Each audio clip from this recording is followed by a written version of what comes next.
Isabela Broadcast Center, himpilang tumatalakay sa mga proyekto at serbisyong tunay para sa tao.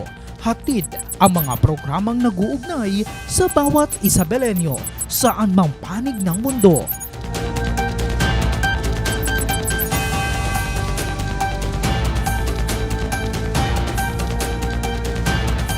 Delivering in-depth, trustworthy, and objective news. Dito ka, konektado! Magandang Martes ho ng hapon sa inyong lahat mga ka-Isabelenyo. Muli, sumasa impapawid ang Isabela Broadcast Center at ng ating home programang Isabela Connect ka dito. Kasama niyo pa rin ang resident broadcaster ng Pamalang Palalawigan ng Isabela, Ezekiel Kilang. Naku naman mga ka-Isabelenyo, bagong taon na naman. At kasabay nga ho ng pagbubukas ng 2026 ay ang pagharap natin sa ating mga obligasyon bilang responsableng mamamayan. Sa araw nga ho na ito, abay tututukan ho natin ang isa sa pinakamahalagang aspeto ng ating pag-aari, ang ating mga lupa at bahay. Pag-uusapan ho natin ang real property tax o ang tinatawag ho nating amilyar. At hihimay-himayin ho natin ang bagong batas na RP VARA o yung tinatawag ho nating Real Property Valuation and Assessment Reform Act. Paano ba ho ito makakaapekto sa bulsa ni Juan de la Cruz? May diskwento ba kung magbabayad ng maaga? Upang sagutin ang lahat ho ng yan, makakasama ho natin ang dalawang haligi na nagsisigandahan naman, syempre, at nagsisigalingan ho na pananalapi at pag-aari ho sa ating lalawigan ho ng Isabela. Kaya naman makilaw ho kayo sa ating tax talk. Makakasama ho natin ang ating Provincial Treasurer ng Pamalang Palalawigan ng Isabela, si Ma'am Maria Teresa Araneta Flores, at ang ating Assistant Provincial Assessor for Administration, si Attorney Jenny Cabado. Pabatiin muna natin sila. Magandang hapon ho sa inyo mga ma'am, no? And I would like to greet you Happy New Year. Happy New Year ho sa inyo. Happy New Year po, Sir Ezekiel, and Happy New Year po sa lahat. Naway ang bagong taon ay magdala ng kalusugan, pagkakaisa at bagong pag-asa. Good afternoon, Ma'am Tess. Good afternoon, Attorney Jen, of course, at Ezekiel, at sa lahat po ng mga nanonood sa ating Isabela Connect ka dito. Ang lalim nun, Attorney Jen. Sa akin naman, more blessings for the new year, especially peace. Yun pang Miss Universe. Peace throughout the world. Kasi ang dami ng mga kaguluhan. Sana maging pleasant ang dating sa atin ng bagong taon na ito. Sa ating pamilya, sa bahay, sa ating mga opisina, at sa Pilipinas po, at sa buong mundo in general. Naman at talagang napaka-fresh, no, yung atin makakasama ho ngayon dahil nga ho sa bagong taon. Syempre bagong mga faces din ho ang makakasama. Although si Ma'am Tess, no, ay pangalawang pagkakataon na siya ho nag-guest sa Isabela Connect dito program, pero para ho mas maging peaceful yung taon ho natin, Ma'am Tess and Attorney Jen, bago ho tayo pumasok ho sa mga detalye, pag-usapan nga ho muna natin, ano po yung mga pangunahing tinututukan ng inyong mga tanggapan ngayong bagong taon 2026? For the Provincial Assessor's Office po, kasalukuyan pong isinasagawa yung ating General Revision of Real Property Assessment and Classification. So yan po ay alinsunod sa Ordinance Number 2024-E-02 Series of 2024 na naipasa nga po ng ating sangguniang panlalawigan. Ang ibig sabihin po niyan, yung ating mga ari-arian ay magkakaroon po ng panibagong market values sa kanilang tax declaration. So yung market values po na ito ang magiging basehan ng pag-compute natin ng assessed value na siya namang basehan sa pagkolekta ng amilyar o yung ating real property taxes ngayong 2026. Na yun naman po ay kinokolekta ng ating Treasurer's Office. Oo, kasi syempre kapag may pag-assess, syempre may taga-kolekta talaga. Hindi ma-absent ho yan. Ma'am Tessa, ubot sa inyong tanggapan, how is it naman? Kamusta po? Oo, kaya nga yung output ng Assessor's Office yun ang magiging input namin. Anyway, so bukod sa efficient management ng government funds na siyang mandato ng ating opisina, especially on the disbursement, ang focus din namin ngayon ay para ma-implement po yung effective collection strategies po na inihanay namin para sa collection ng real property taxes at iba pang mga provincial tax impositions upang syempre ma-improve yung financial status ng ating probinsya. Oo. Nako, sa atin hong mga viewers, no, sa atin hong mga kaisabeleño, kung may mga tanong ho kayo, pwede na ho kayo magtanong sa atin hong live feed para nang sa ganun, bago kayo pumunta, no, sa mga tanggapan para ho magbayad ho ng inyong mga kinakailangan hong bayarin, alam na ho ninyo yung mga dapat ho ninyong gawin. Alam naman ho natin, Ma'am Tess and Attorney Jen, no, na this last December, ang pangit naman kapag last year, parang napakatagal, no, gumastos po ang lahat. Pero pagbibigyan ho natin sila ng medyo maganda-ganda ho naman. Ma'am Tess, ano po ba yung mga benepisyo kapag nagbayad ng real property tax ng maaga? At kailan po ba yung eksaktong deadline para maiwasan ho yung tinatawag ho nating multa? Yeah. Actually, sana nakahabol sila before the last working day ng December or December 2025. Kasi kung binayaran nila ang mga kabuuang buwis o amilyar para sa taong 2026 sa opisina ng Ingat Yaman natin o yung treasurers po natin sa mga bayan-bayan, simulang meron po silang 20% na 15% na diskwento. Kaya kung babayaran po ninyo ngayong taon na ito, 2026 na, ang inyong amilyar para sa taong 2027, meron pong 15% na discount. Sabi ko nga, kung naihabol nila noong December 2025, yung para sa 2026 na amilyar, 15% discount yon. Pero maski ho ngayon 2026, kung babayaran po ninyo hanggang March 31, 2026, ang amilyar po na nag-due na dapat ng first working day ng January o at January 5, yung amilyar po ninyo, legally is January 1, nag-due ang amilyar. Kaya lang, kung babayaran nyo po hanggang March 31, 2026, ang amilyar na para sa taong ito, meron pong 10%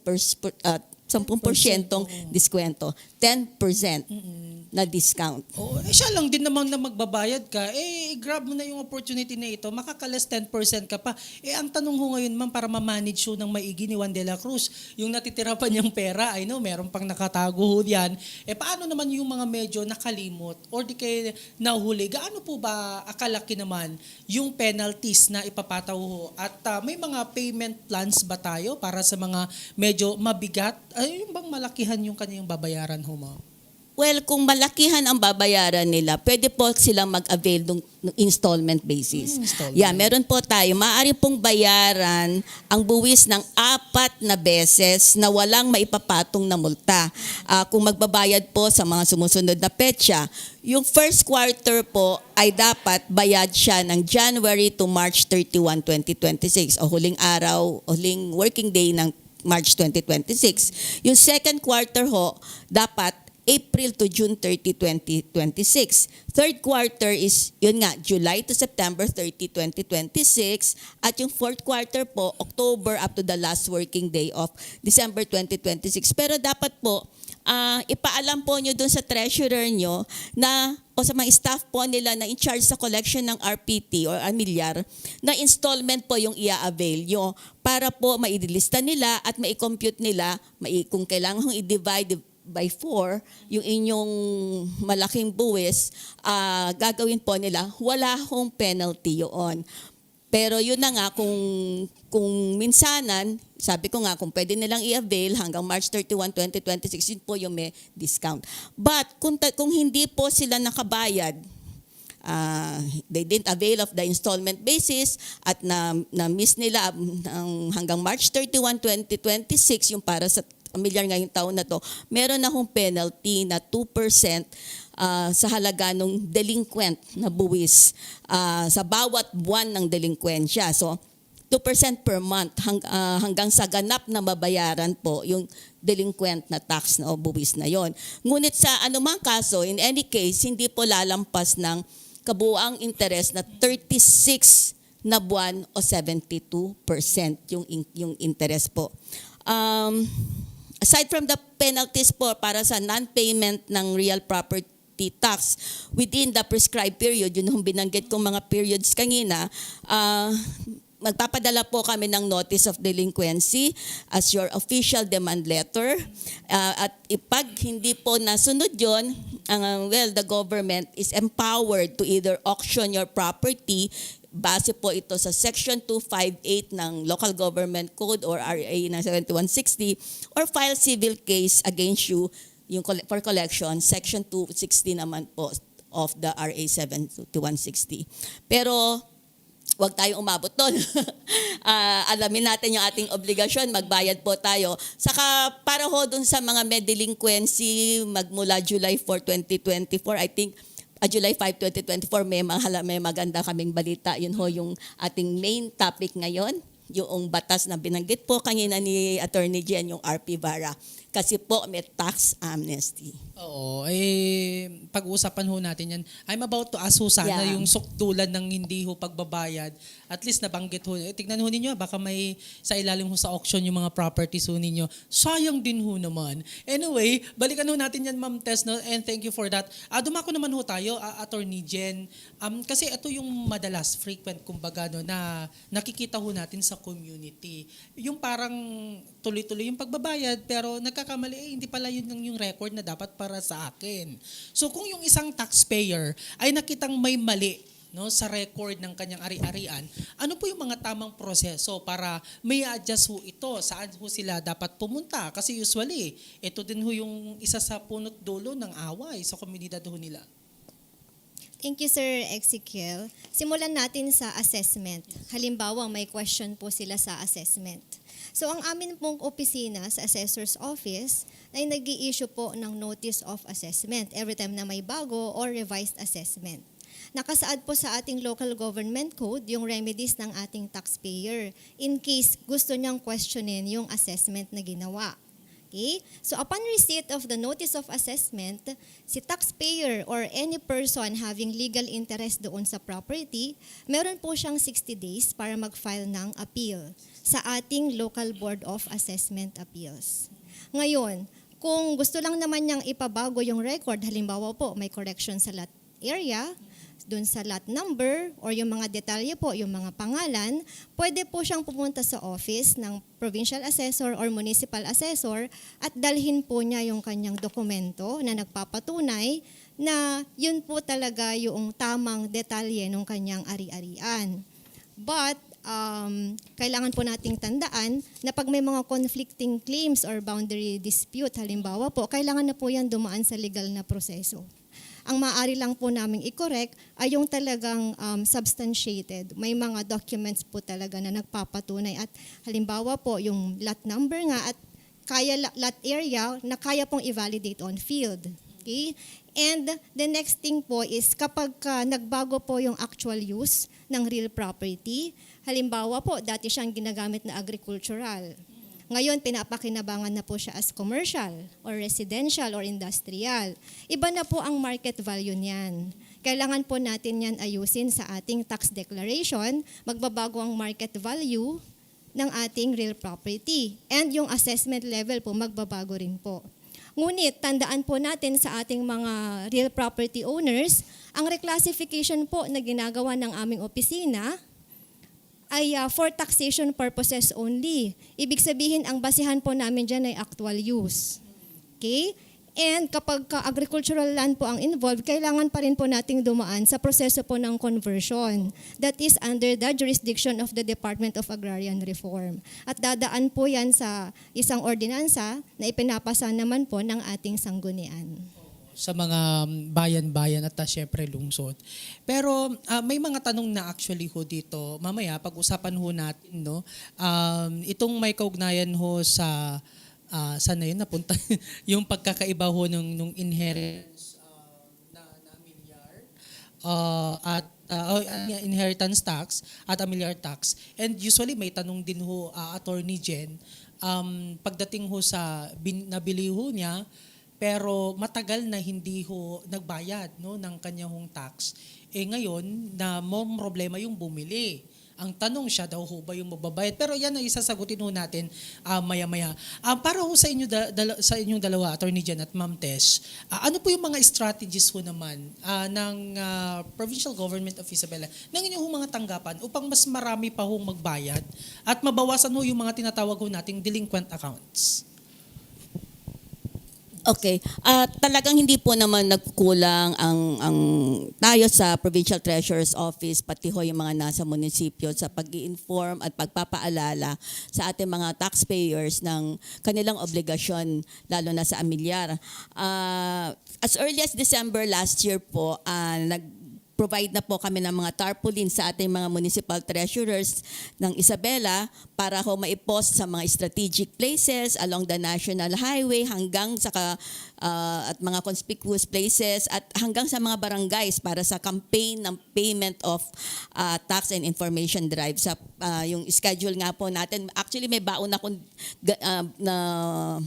yung kung makikita niyo po isa sa daan.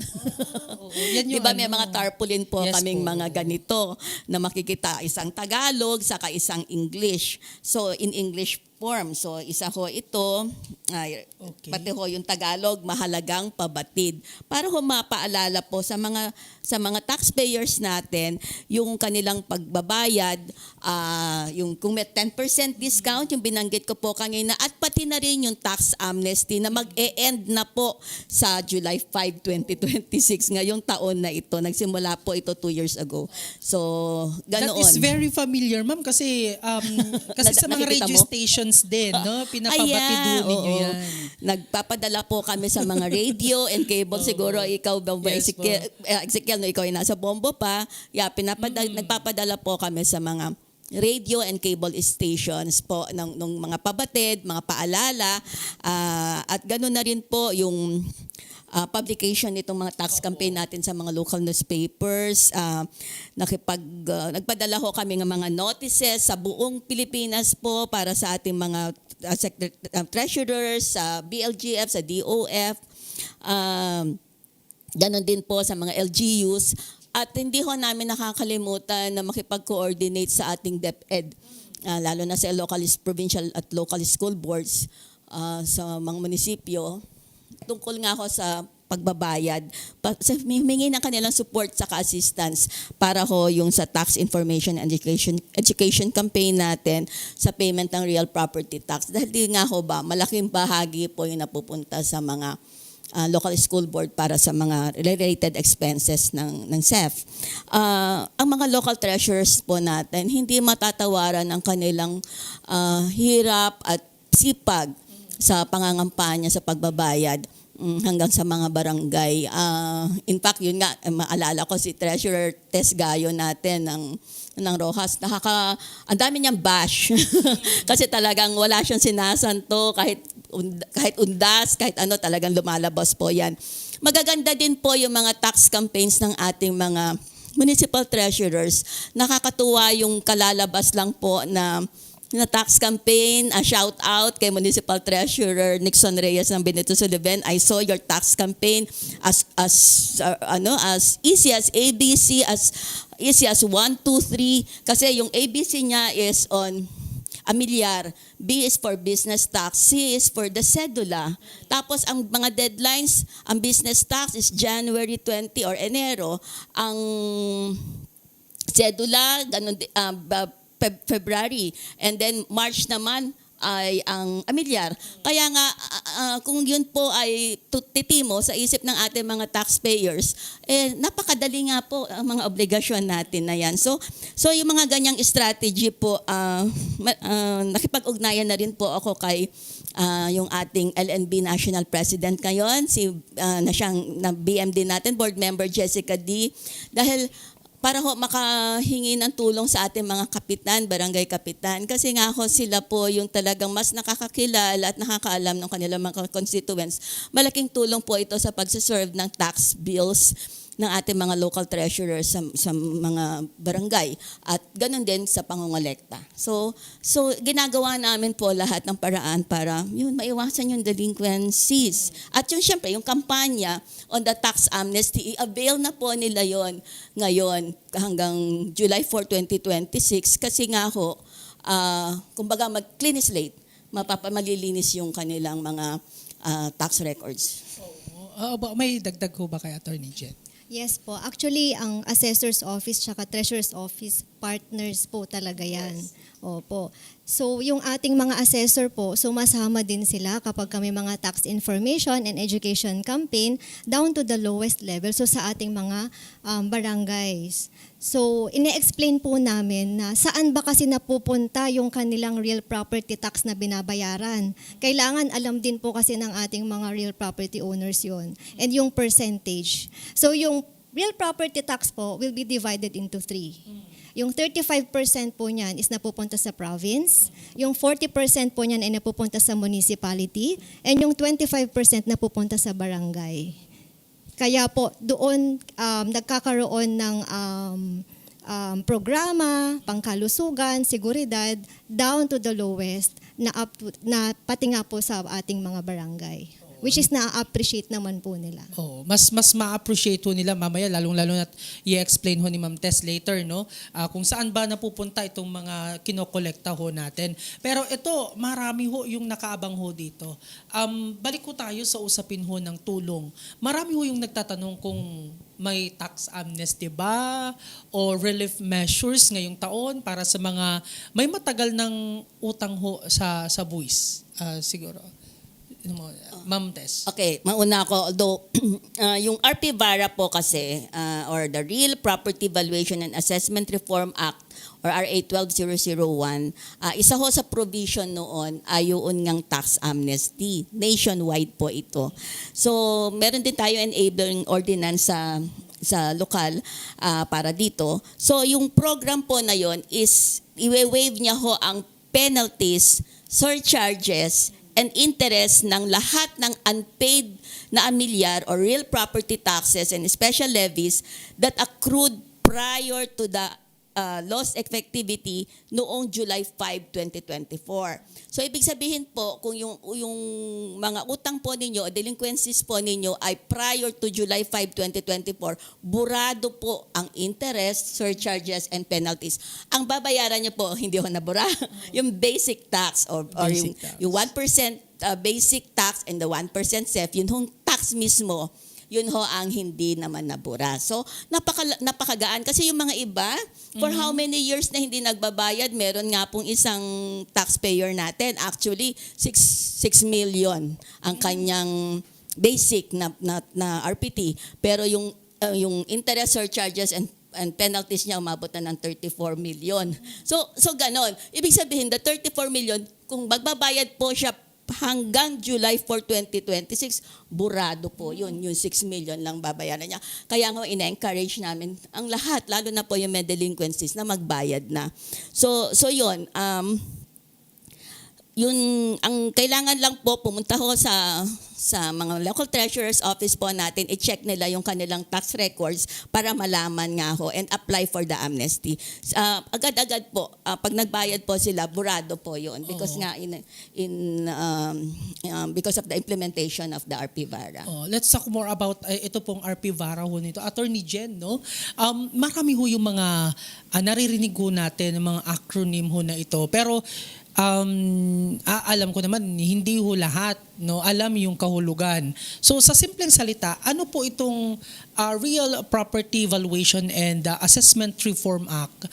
At bakit ho ba ito mahalaga, no, sa atin ho mga kababayan, particular mga Isabelenyo? Sir Exie, bago ko sagutin yung tanong mo sa RP VARA, idadagdag ko lang po doon sa Real Property Tax Amnesty. Sa kaalaman po ng lahat, hindi po lahat ng utang sa buwis ay subject po ng amnesty. So hindi po sakop dyan yung mga na-auction na po para sa pangbayad ng delinquent taxes o kaya naman po yung subject sa compromise agreement for the payment of taxes or yung mga may pending cases din po for the payment of delinquent taxes. And then going back to your question, sir, yung RP VARA o yung tinatawag po natin na Real Property Valuation and Assessment Reform Act, ito po ay isang batas na ipatupad para po maisaayos ang valuation and assessment ng ating real properties, yung ating lupa, mga bahay, gusali at iba pang ari-arian considered as real properties sa buong Pilipinas. Sa pamamagitan po ng batas na ito ay magkakaroon po ng uniform valuation standards ang ating pong mga assessors na susundin, and magkakaroon na lamang po tayo ng tinatawag na single na valuation base, which is the market value as stated nga po sa ating tax declaration.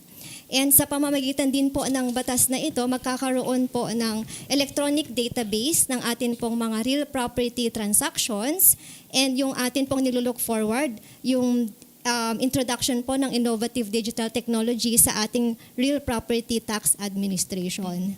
And isa pa pong maganda sa batas na to, Sir Ezekiel, is talagang stricter po ang implementation ng ating pag-update ng market values na every 3 years, kailangan na po talagang i-update. Lalong-lalo na at meron na pong penal provision. So ibig sabihin, yung atin pong local government officials, assessors, or members ng sangguniang panlalawigan, and of course yung ating local chief executives, pag hindi po tayo nag-comply doon sa every 3 years po na dapat nag-a-adjust or nag-a-update ang market values ng ating real properties, maaari po tayong mabigyan ng or mapatawan ng fine amounting to or equivalent to 1 month to 6 months salary or suspension po not exceeding 1 year. Okay. Pero sa gitna ho ng mga reforma hong ito, paano ho ninyo sinisiguro no, na madaling makuha ng ating mga kababayan yung kanilang tax declaration at yung impormasyon tungkol ho sa halaga ho ng kanilang lupa?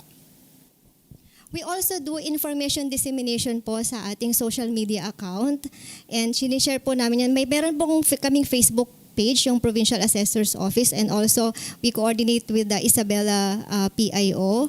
And we also do broadcast pag may mga invitation din po from other broadcast centers. Doon po namin disseminate yung information. Available naman po siya in public. Okay, available. How about sa inyo, ma'am? Usually, yung mga ganitong mga usapin.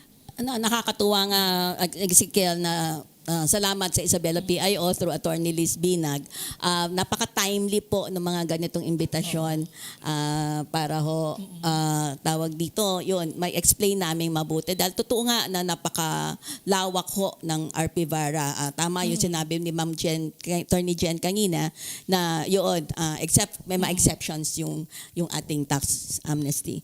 So anyway, sa amin talagang ganyan, the tax information and education campaign, we don't stop talaga hong all possible means na maka-disseminate kami para ho ma-explain mabuti ang kahalagahan ng pagbabayad po ng tax, hindi lang sa amilyar kundi sa lahat po, yung sinabi ko kaninang mga other tax impositions natin sa probinsya, sa city at sa local, the munisipyo hanggang sa barangay. Ma'am, may ano na po ba? Kasi nasa digital era na rin ho tayo, kumbaga. Pwede na rin ho bang magbayad through online? Or may mga partners na rin ho ba tayo? Actually, in accordance sa directive po ng ating mahal na Pangulo na mag-digitalize na tayo ng mga vital services, we are already implementing the online payment po natin ng real property tax through the Land Bank Link Biz Portal. Again, Land Bank Link Biz Portal. I-check nyo po yan, naka-enroll na po ang provincial government at even yung mga ibang LGUs po natin para makapagbayad na sila. Taxpayers can now pay their taxes at their most convenient time, kahit gabi. Tapos, nakipagmawa na rin kami, ang probinsya at ilan din nating LGU, after ng several na orientations ng GCash officers. So magkakaroon na rin po tayo, pwede na magbayad through GCash system. So again, that's in accordance nga sa ating mga digitalization. So ganon, nag-adapt na tayo, nagpaka-techie na tayo. Talaga namang hindi nagpapahuli ang Provincial Government of Isabela. Kung ano ho yung kautusan, talagang tinitiyak ho natin na nakakasunod ho tayo. Pero ito yung mga questions ho muna natin, no, mga ma'am. Yun nga, although napahapyawan ho kanina na Attorney Jen, yun nga ho yung tanong, baka pwedeng pakitanong ho daw ho sa inyo, kunwari, ako, bumili ho ako ng lupa, matagal na palang hindi nagbabayad si Juan de la Cruz na may-ari ho ng property ho na yon. So bilang ako ho yung buyer, obligado ba ako na ako rin magbabayad ng mga hindi nabayaran?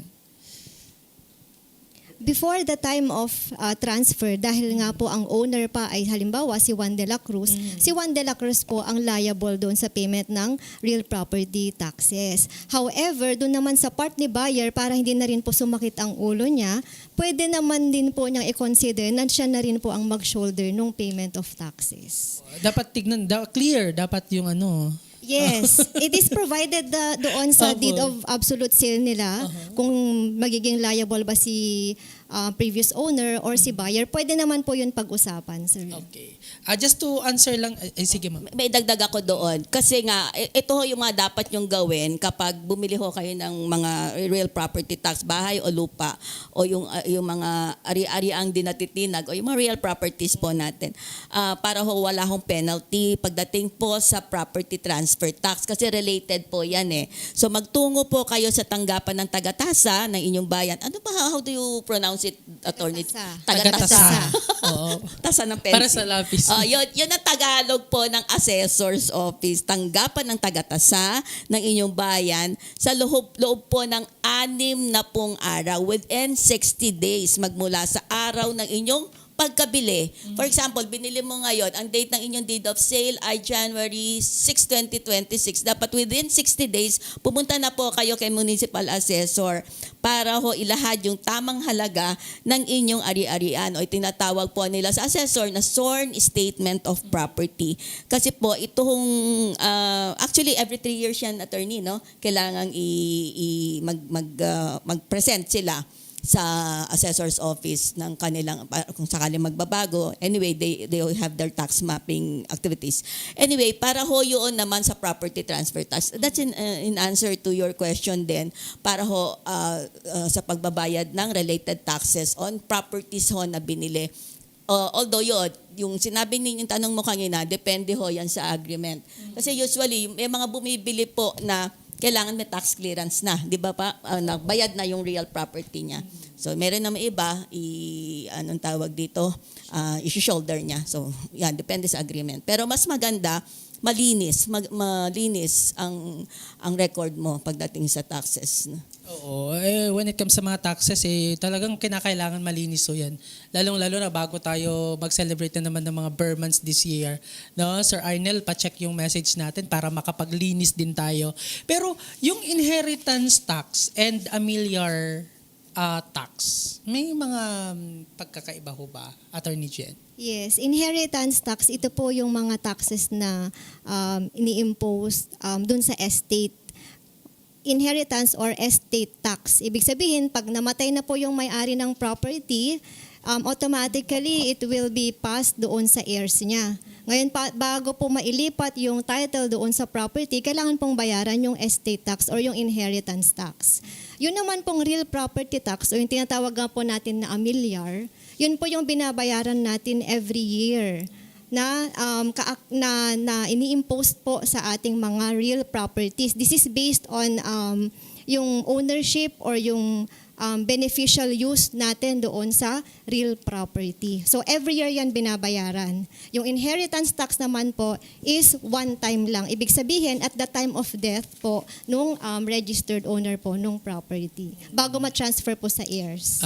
Okay. At least balinaw at nasagot ho ng mga katanungan ng ating mga viewers. Nabanggit ho ninyo kanina mga ma'am no, na para mas ma-appreciate ng ating mga kababayan sila Juan de la Cruz na tuloy-tuloy yung kanilang pagbabayad, dapat naiintindihan nila kung saan ba napupunta na yung mga binabayaran ho nila mga buwis. So, saan ho ba napupunta mga ma'am ang bawat pisong ibinabayad ho natin sa tax at paano ho ito nararamdaman ng mga ordinaryong mamamayan ho dito ho sa Isabela? Ang taxes po natin ang nagsisilbing lifeblood ng ating pamahalaan. So, para mapanatili po nating buhay ang serbisyo at maibigay ang mga pangunahing pangangailangan ng ating mga mamamayan at maipatupad din po ano yung mga proyektong pambayan. So, actually, pagdating nga po sa Amilyar, ito napaka-specific po ng kung saan patungo itong mga ito. Pagpapatayo ng mga infrastructures tulad ng daan, tulay, markets, health centers, mga barangay hall at iba pa. Pag-improve ng ating mga health services.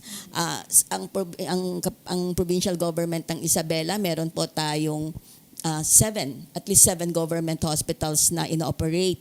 We have the GFND or the provincial hospital po natin. Meron ho tayo sa Kawayan District Hospital, may Tiago District Hospital.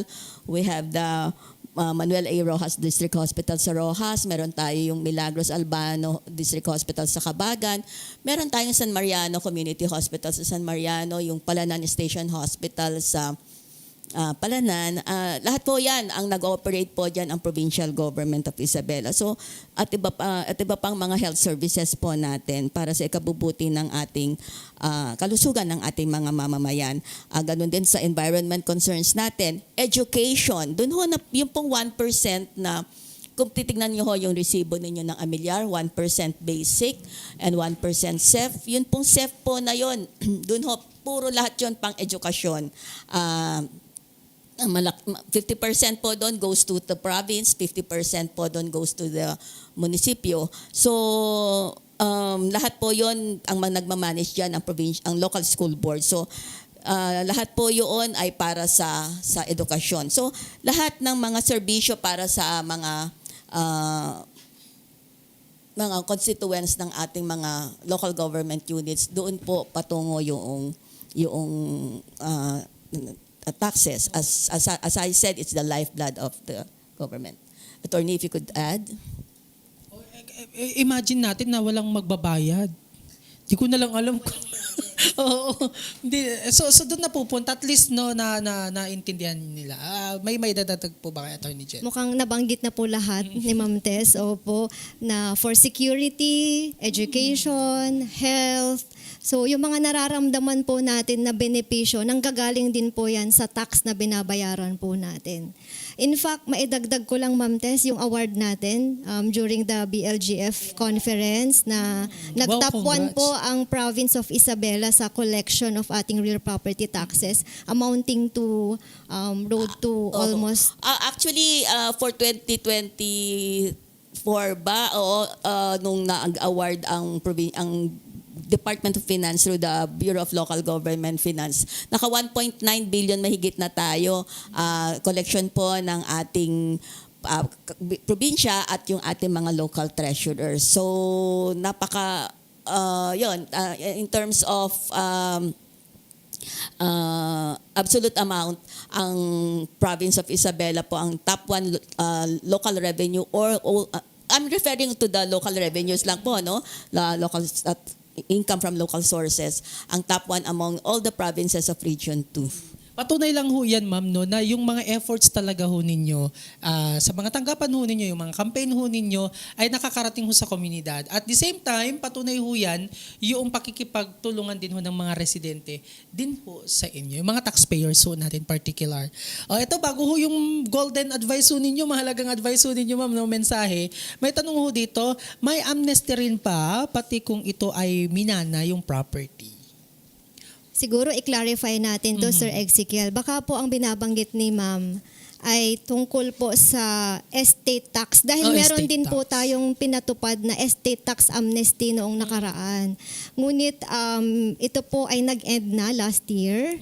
Opo. However, meron po yatang proposed bill as to its extension. So siguro abangan po natin yon. Pero ang pinag-uusapan po natin ngayon na amnesty is yung amnesty sa amilyar or yung real property tax amnesty. Iba po ito sa estate tax amnesty.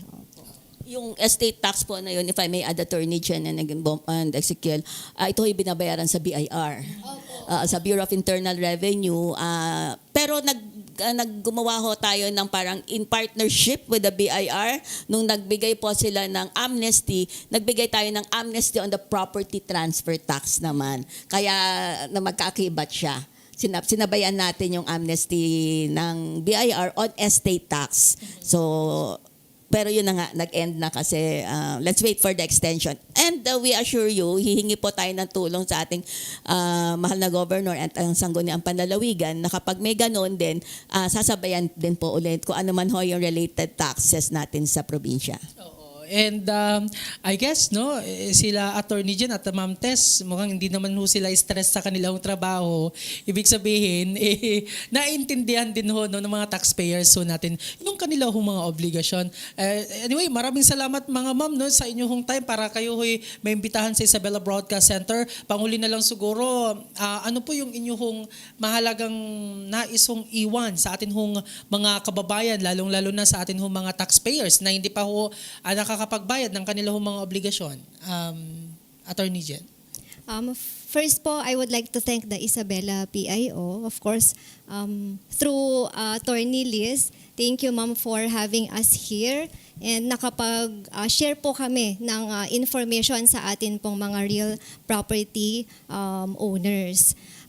Sa atin pong mga manonood, inihikayat po namin kayo na magbayad po ng inyong real property taxes up to this first quarter para po makapag-avail pa po kayo ng discount. And para naman po makapagbigay po tayo ng share sa atin pong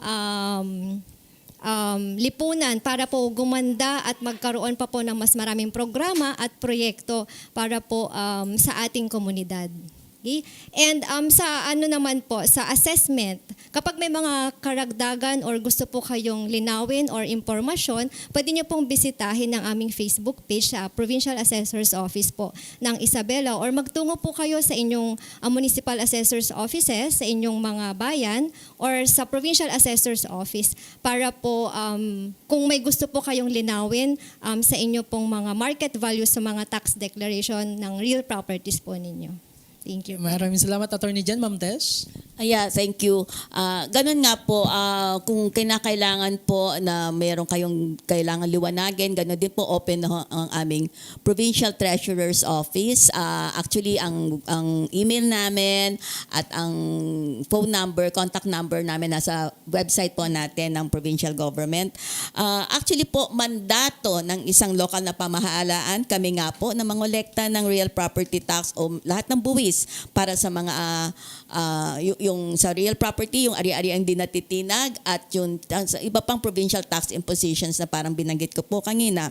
Pero obligasyon naman po ninyo na mga mamamayan ang magbayad ng buwis sa takdang panahon. So uulitin ko po sa pamamagitan po ng buwis na nakokolekta po namin ay naipapatupad ang iba't ibang proyekto at serbisyo ng pamahalaan.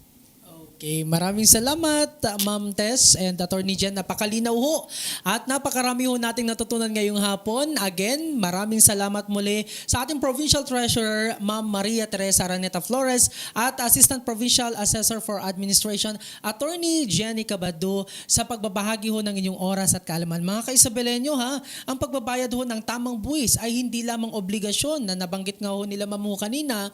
Ito ay kontribusyon ho natin sa pag-unlad ng ating hong mahal na lalawigan ho ng Isabela. Tandaan ho natin, ang maagang pagbabayad ho ay iwas abala ho yan at mas makakatipid pa.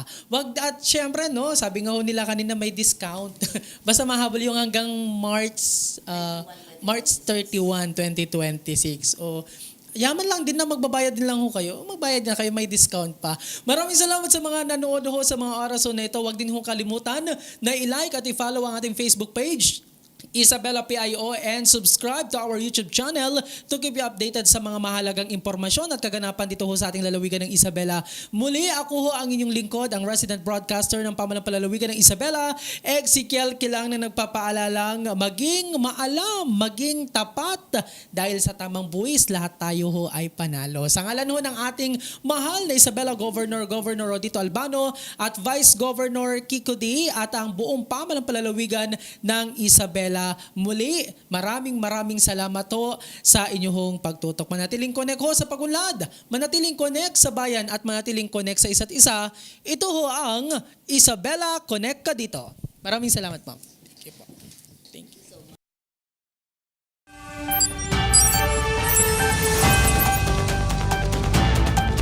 Isabela Broadcast Center, himpilang tumatalakay sa mga proyekto at serbisyong tunay para sa tao. Hatid ang mga programang nag-uugnay sa bawat Isabelenyo saan mang panig ng mundo.